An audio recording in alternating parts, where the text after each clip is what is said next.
नाजरीन, आप देख रहे हैं जीवन के रंग। मैं हूं आपका होस्ट तैयब राना। मैं आपको आज खुशामदीद कहता हूं कनेटिकट के स्टेट कैपिटल से। ये बेसिकली गवर्नर का ऑफिस है। आज मई 7, 2025 है और आज इस गवर्नर हाउस में या स्टेट कैपिटल में एक बहुत ही ज़बरदस्त इवेंट होने जा रहा है। इस इवेंट में हमारे पाकिस्तानी हीरोज़ को, 2 पाकिस्तानी हीरोज़ को अवार्ड दिए जाएंगे। मैं आज आपको इस अवार्ड की और इस स्टेट कैपिटल की कुछ झलकियां आपको दिखाऊंगा। आप देखिए और एंजॉय कीजिए और देखिए हमारे पाकिस्तानी वतन से इतनी दूर रहते हुए भी कितनी वॉलंटियर एक्टिविटीज़ में एक्टिवली हिस्सा लेते हैं और आज कम्युनिटी उनकी इस एफर्ट को अप्रिशिएट करते हुए उनको अवार्ड देगी। आइए देखते हैं कुछ झलकियाँ। अंदर का एक view.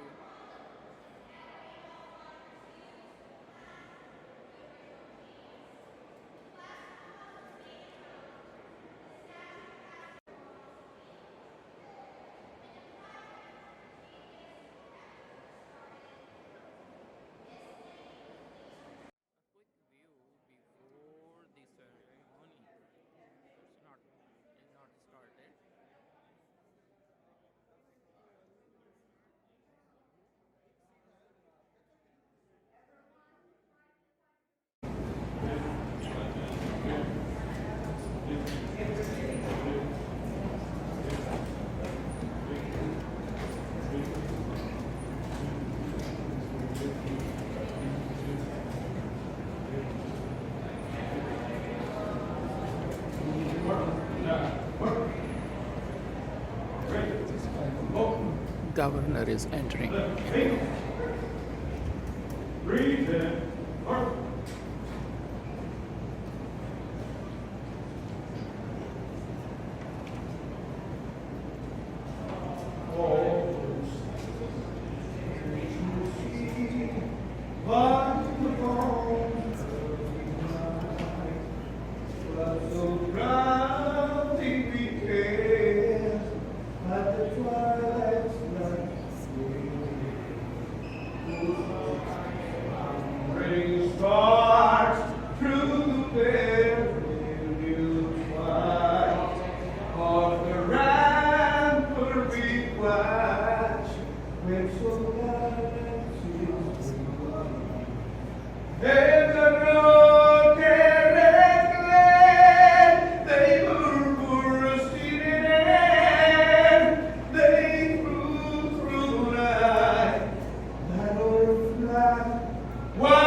To join you today.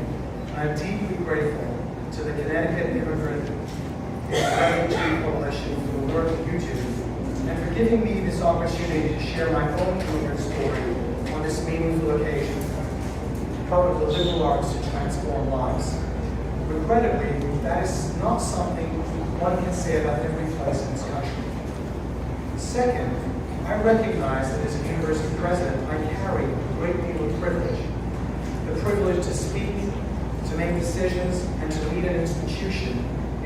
entrusted with advancing the social and economic mobility of more than 4 of the team moving forward.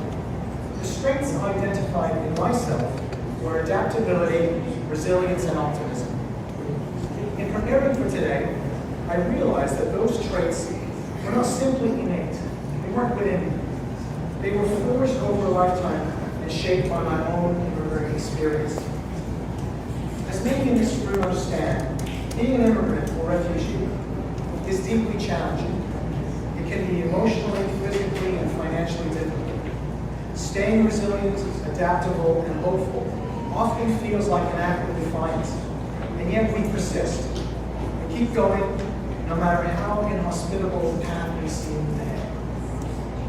My own mother was born in Kisumu, Kenya. My father was born in Karachi, Pakistan. They married in the mid-1960s and left for London as Kenya faced upheaval during its transition to independence. That region, particularly Uganda, Kenya, and Tanzania, saw waves of forced migration in the early 1970s, especially after Ugandan President Idi Amin expelled South Asians in 1972. My extended family was caught in that moment. Whether through banishment or self-exile, our lives were permanently redirected. I grew up in London in the 1970s, during a period of intense social unrest. The rise of the neo-fascist National Front created a climate of hatred and violence toward immigrants and people of color. Railing against immigrants and refugees who exercised their legal right to live in the UK as members of the British Commonwealth, the primary goal of the National Front was to make the UK white, and they terrorized anyone who was not. I remember being spat on, beaten, seeing bombs thrown through our windows. Paki bashing, as it was called, was not just a threat, it was a routine danger. As a Muslim with South Asian roots, my family would regularly walk to our neighborhood mosque to worship. My mother often wore a sari in public, which made her a visible target for harassment. I remember begging to her, "Can't you wear normal clothes? Can you avoid cooking ethnic food because of the smell?" I don't want us to stand out, but her response was always the same. We will be okay. And in the end, we were. First, my violent father when I was 7 and my brother was 2. From that point on, our lives were about physical, emotional, and financial survival. For a while, we were protected from my father by court orders. When that was not enough, we went into hiding, moving from one place to another. When I was 13, we were granted a human London. The next we were in Vancouver, unable to know if we would ever go back. Canada became our refuge. And through it all, my mother instilled in us the values that shaped who we are: respect for others, compassion, a commitment to hard work, and a deep belief in the power of being possible. As a child, my hero was Muhammad Ali.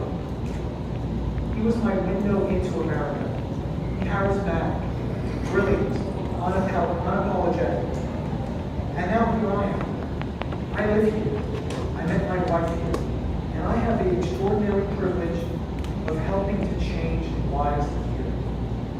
Adaptable, resilient, optimistic. That is today.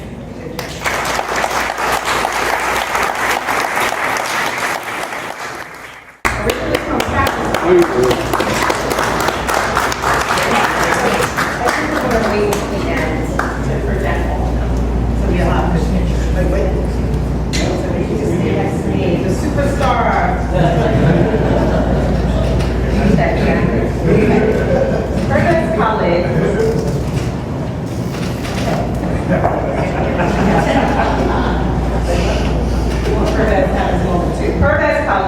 originally from Pakistan, is a seasoned professional in the field of precious metals and supply chain analysis.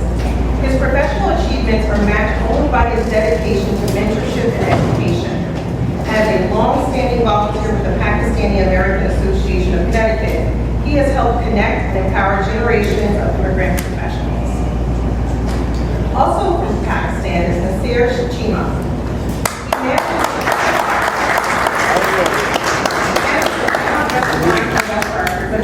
contributions go far beyond the workplace.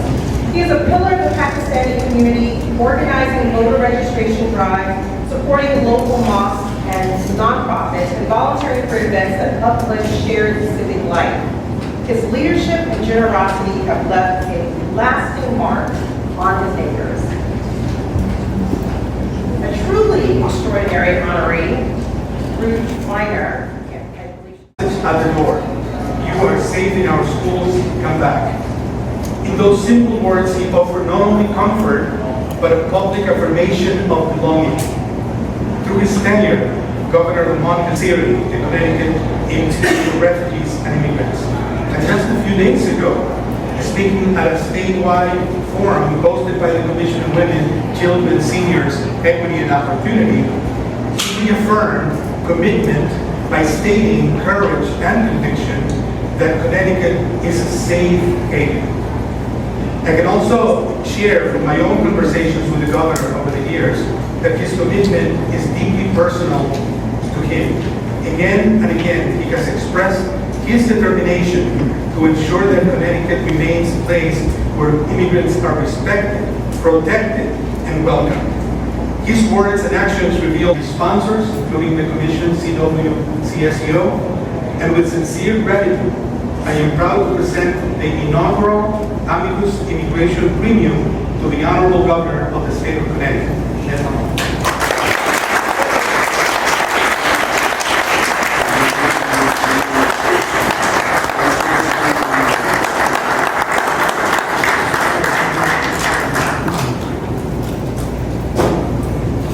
Connecticut Immigrant Day. Amicus,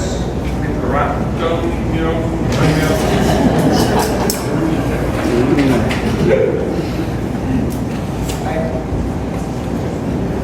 appreciate this more than ever right now, today. Give it all interview here. I just, we've always gone through these waves. We haven't always lived up to our highest ideals, Statue of Liberty. Laws in the 19th century to keep out Chinese, Irish did not apply, Jim Crow laws. One of the most hard examples is the story of fleeing Nazi Germany. They got on a ship that was scheduled to come to North America. They tried to stop off in Cuba, and Cuba said, no room, not for us. They saw the lights of Miami and were told, can't come in your community, bring the kid out of it, which is why I'm so proud to accept this award. Thank you.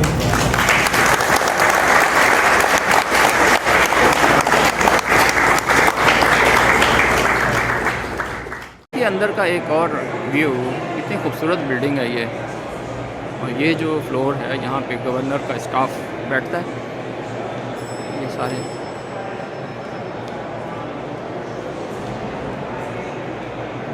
Third floor है ये, pretty nice.